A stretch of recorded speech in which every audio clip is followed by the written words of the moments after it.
ప్రేక్షకులందరికీ నమస్తే.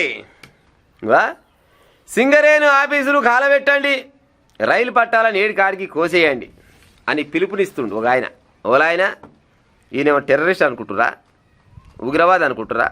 కాదు, బాల్కసుమన్ సారు. అవునా బాల్కసుమన్ సారు? మరి నువ్వు ఒక్కతో అయితే అది పాడైపోను. నీ సోపతిగాడు ఉండే కదా, ఆయన ఓరు మన పాడి కౌశిక్ రెడ్డి. ఆయన సోపతి తీసుకోకపోయినావు, మంచిగా ఉప్పు మిరపకాయ లేక మంచిగా ఇద్దరు కలిసి ఉందరు. గిసోంటి పంచాలకి ఏక నెంబర్ ఉంటాడు ఆయన. సోషల్ మీడియా ప్రెస్ మీట్లకి ఇవి కాదు, మిలిటెంట్ యాక్టివిటీ చేయాలి. పెట్టురి మందవారి డివిజన్లో ప్రోగ్రాం పెట్టురి, పోయి మొత్తం జీఎం కానీ ఆఫీస్ కాల పెడదాం, పోతే పోతాం 1 నెల రోజులు జైలుకు. గట్లు ఉండాలి కానీ పెట్టురు రోజు గోవర్కంలో ప్రోగ్రాం పెట్టురి, ఈశ్వరన్నను ముంగట పెట్టురు, పోతే ఈశ్వరన్న కూడా పెడతారు జైలుకునేలా. కొత్తగూడెంలో రవాణాను ముంగట పెట్టి నేనేమంటున్నా, కార్మికులు మనల్ని లోన్ చేసుకోవాలి. వీళ్ళు మా కోసం కొట్లాడుతురు, తనలాడుతురు, కష్టపడుతురు, లాఠీ చార్జీలు అవుతున్నాయి, కేసులు అవుతున్నాయి, ఇబ్బందులు అవుతున్నాయి. మా కోసం కొట్లాడినందుకు వీళ్ళని ఈ డివిజన్ నుంచి ఆ డివిజన్కి ట్రాన్స్ఫర్ చేసి పారేసారు, వీళ్ళని జైల్లో పెట్టిరు అరే అని వాళ్ళకి ఆ ఫీలింగ్ రావాలి, ఆ ఓనర్షిప్ రావాలి మన సంఘం మీద, మన నాయకత్వం మీద. కాబట్టి మిలిటెంట్ యాక్టివిటీ ప్లాన్ చేయరు. మన ఏరియాలో అన్ని రైల్వే లైన్లు ఉన్నాయి, కోసిపారే రోజు ఓ ప్రోగ్రామ్ పెట్టి రైలు రోకాన్ని పెట్టి రైలు కోసిపారే. సీరియస్ చెప్తున్నా. అంటే నేను అనే పాయింట్ ఏంటంటే, మీరు సీరియస్ యాక్టివిటీ తీసుకుంటే తప్ప మీ దిక్కు కార్మిక వర్గం తిరిగి చూడదు. ఇది నేను చెప్పదలుచుకున్నాను. నేను చెప్పేది వాస్తవమా కాదా ఇక మీరే ఆలోచించుకోరు. ఎందుకంటే ఇది 3వ సంవత్సరం వాళ్ళ పాలన. ఇప్పుడు ఎంత గట్టి కొట్లాడితే, ఎంత గట్టిగా మాట్లాడితే రాస్తారో కొలుగా. ఈయన ఒక మాజీ ప్రజాప్రతినిధి చెప్తాడు, సింగరేణి ఆఫీసుని కాలబెట్టూరి, రైలు పట్టాలను కోసేది. సింగరేణి ఆఫీస్ ఏమన్నా నీ మేనమామ చుట్టాంది అనుకుంటున్నావా బాలకసుమన్ గారు? రైలు పట్టాలు కోసేస్తేందుకు రైల్వే డిపార్ట్మెంట్ ఏమో నీ తాత చుట్టిరుకమనుకుంటున్నావా? ఎవరిది ప్రజాధనం కాదు అది. నువ్వు ప్రజాప్రతినిధివి మాజీ, నువ్వు గిదా జనాలకి చెప్పే మెసేజ్. మళ్ళీ ఏమంటుండు, కాలబెట్టూరి కోసేయూరి నేను ఇంట్లో వంత. మీరు రైలు పట్టాలని ఏడుకాడికి కోసేస్తే నేను ఇంట్లో ఉంటా, మీరు సింగరేణి ఆఫీస్ అలగబెడితే నేను ఇంట్లో వంత. మీరు మాత్రం గా పని చేయరు అంటే ముందర దోలాలే, వెనక సపడే కూర్చోవాలి. కేసులు అయితే తిప్పించుకొస్తున్నా మరినా. మరి కోసే బుద్ధి ఉంటే, తలగబెట్టే బుద్ధి ఉంటే ముందర వాడు రాదు నువ్వే. మరి ఏమన్నా కేసులు పీసులు అయితే నీ మీద అవుతాయి. ఇగో గిసోంటి పని చేసుకుంటా, గిసోంటి లోకల్ దాళ్ళు బీఆర్ఎస్ పార్టీ మొత్తం ఎప్పటికప్పుడు గాగమైపోతుంది. గిదా చెప్పేది. శాంతియుతంగా ధర్నాలు చేసే ఉపాయం చేయాలి. రైతుల కోసం చేస్తున్నావు కదా, చెయ్యి. మరి రైతుల కోసం చేస్తే మరి పెద్ద రైతు ఎక్కడ బా? ఈయన పెద్ద రైతు అన్నట్టు లెక్క. ఈయన 100-150 ఎకరాలు ఈయన చేస్తాడు. మా ఆయన 200-300 ఎకరాల రైతు. ఆయన ఎక్కడ పోయిండు? పామదలు ఉన్న రైతు ఈయన చెప్పుకుంటారు కదా. తెలంగాణ పెద్ద రైతు పోవాలంటే కేసీఆర్ అంటారు. మరి రైతులకు ఇవాళ ఆపద వచ్చింది, మరి కేసీఆర్ బయటికి రావాలిగా. మరి రావాలన్నా రావద్దా పెద్ద రైతు? మరి ఏం చేసినట్టు, ఏం చేస్తున్నట్టు మరి ఫామ్ హౌస్లో? అడగొద్దు ఆ మాట అడిగితే పాడైపోను, కొంతమందికి నచ్చదు. అట్ట అడగనే వద్దు. మనం ఎంతసేపటికి వీళ్ళు ఏది చెప్తే దానికి వానాలే.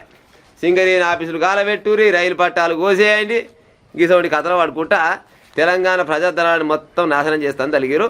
మిలిటెంట్ కార్యకలాపాల ప్రణాళిక వేయండి, ముందు కాలబెట్టు, పైసలు ఓడియడో చూద్దాం. ఇంకా ధర్నాలకు రైతులు వస్తలేరు, మనోళ్ళే వస్తున్నారు. ధర్నాల కంటే రైతులు వస్తలేరంట, మనోళ్ళే వస్తున్నారు. అంటే బీఆర్ఎస్ పార్టీ వాళ్ళే వస్తున్నారు, రైతులు ఓళ్ళు వస్తలేరు అని అంటున్నారు. రైతులకు ఆపద వచ్చినాడు, వాళ్ళు కూడా రోడెక్కుతారు. అలా ఇప్పుడు రైతుల కంటే ఎక్కువ ఆపద వీళ్ళకే వచ్చింది. రైతుల కంటే ఎక్కువ ఆపద ఇప్పుడు బీఆర్ఎస్ ప్రభుత్వానికే వచ్చింది. వీళ్ళకి వచ్చిన ఆపద వాళ్ళకని వచ్చిన అది. అంటే వీళ్ళకి ఆపద వచ్చినప్పుడే బయటికి వెళ్తారు, జనాలకు ఆపద వచ్చినప్పుడు బయటికి వెళ్ళరు. వెళ్తారులే. ఇగో ఆయన చెప్పిన ముచ్చరే కదా, క్లియర్గా అన్నది. ధర్నాలకు రైతులు వస్తలేరు, మనోళ్ళే వస్తున్నారు. పోయిన వాళ్ళు ఇప్పుడు 30 మంది అనుకో, 29 మంది 28 మంది వీళ్ళే ఉంటారు, ఇద్దరేమో రైతులు ఉంటారంట. ఆ రైతులు కూడా మళ్ళీ ఇళ్ళపాటి రైతులు ఉంటారేమో, మనం అనకూడదు రైతుల విషయంలో. కానీ ఈయన చెప్పిన ముచ్చట కాబట్టి చెప్తున్నా నేను. రైతులకు ఆపద వస్తే బరాబరిగా ఆలే బయటికి వెళ్తారు.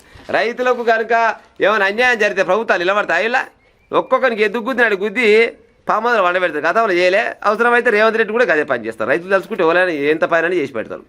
బీఆర్ఎస్ కార్యక్రమంలో బాల్కసుమన్ వ్యాఖ్యలు ఇవ్వాలి. బీఆర్ఎస్ ఆధ్వర్యంలో జాతీయ రహదారి దిగ్బంధం ధర్నాలకు పిలుపునిస్తే రైతులు రావడం లేదని 4 రైతులే వస్తున్నారు, మనోళ్ళే బీఆర్ఎస్ కార్యకర్తలే. వీళ్ళంట జాతీయ రహదారులు నిర్బంధం అని చెప్తే రైతులు ఎవరు వస్తలేరు. మరి మీ మీద నమ్మకం లేనట్టు పాడైపోరు. మీ మీద నమ్మకం ఉంటే వాళ్ళు ఎందుకు రారు? మీ మీద నమ్మకం ఉంటే వాళ్ళు ఎందుకు రారు? లేరు కాబట్టి వాళ్ళు వస్తలేరు. ఈయన ఎంతసేపటికి అది కాలబెట్టూరి, ఇది కూలబెట్టూరి, గిది చెప్తాను. కానీ నేను ప్రజాప్రతినిధి చేసింది మాజీలా, గతంలో ఇటువంటి పని చేసుకుంటూ పోతే మీ పార్టీ ముందర పడతా, అదే నాకు అర్థం కాదు. కానీ చెయ్యాలి, బరాబరిగా రాజకీయం చేయాలి. మళ్ళీ పోతే అదేంది ధర్నాలు చేయాలి. ధర్నాలు అంటే గుర్తొచ్చింది, ధర్నా చౌక్ దగ్గర శాంతియుతంగా ధర్నాలు చేస్తుంటే ఏకంగా మీ పెద్ద సారు ధర్నా చౌకినే ఎత్తేసిండే ఎత్తేయలేదు అల్లా మరి వాళ్ళు ఈయన ఎడబండొచ్చు మరి గట్టేట సార్ మరి వాళ్ళు ధర్నాలు చేసేదా వాళ్ళు మనల్ని తిడుతురా కొడుతురా లేవన్నా పాత చెప్పులు పట్టుకొని వచ్చిరా పొరకలు పట్టుకొని వచ్చిరా శాంతియుతంగా ధర్నాలు చేస్తుంటే మనం ధర్నా చౌకి ఎందుకు ఎత్తేయాలి అని ఆయన అనొచ్చున అయినా అంటాడు ఆయన గిది వాళ్ళు చీనకు మళ్ళీ ఈయన ధర్నా చేస్తుడు మరి ఈయన ధర్నా చేస్తుంటే ఈయన కొనబోయి లోపల వేసిరా లేకపోతే ఇంకేమైనా ఇబ్బంది పెట్టిరా ఏం పెట్టలే కదా మరి ఏమెక్కడికి అంటున్నట్టు మరి ఈ మాట ఏమెక్కడికి అంటే వీళ్ళకి ఆపద వచ్చింది కాబట్టికే ఇప్పటికి 2.5 సంవత్సరాలు కాంగ్రెస్ పార్టీ అధికారంలోకి వచ్చింది వీళ్ళు అధికారం కోల్పోయి 2.5 సంవత్సరాలు ఒకవేళ మీ మీద నమ్మకం ఉంటే మీరు ఏమన్నా పిలగాలైతే మీరు జనాలకు సాయం చేస్తారని తెలిస్తే బరాబర్గా మీకు పట్టం కడతారు ఆ నమ్మకం కల్పించాలంటే రైతుల కోసం కొట్లాడాలి కానీ అద్దలుగా పెట్టురి ఇద్దలుగా పెట్టురి గవర్నమెంట్ ఆస్తులని ఆగం చేయరి గిదా అనేది చెప్పేది నాకు అర్థం కాదు కానీ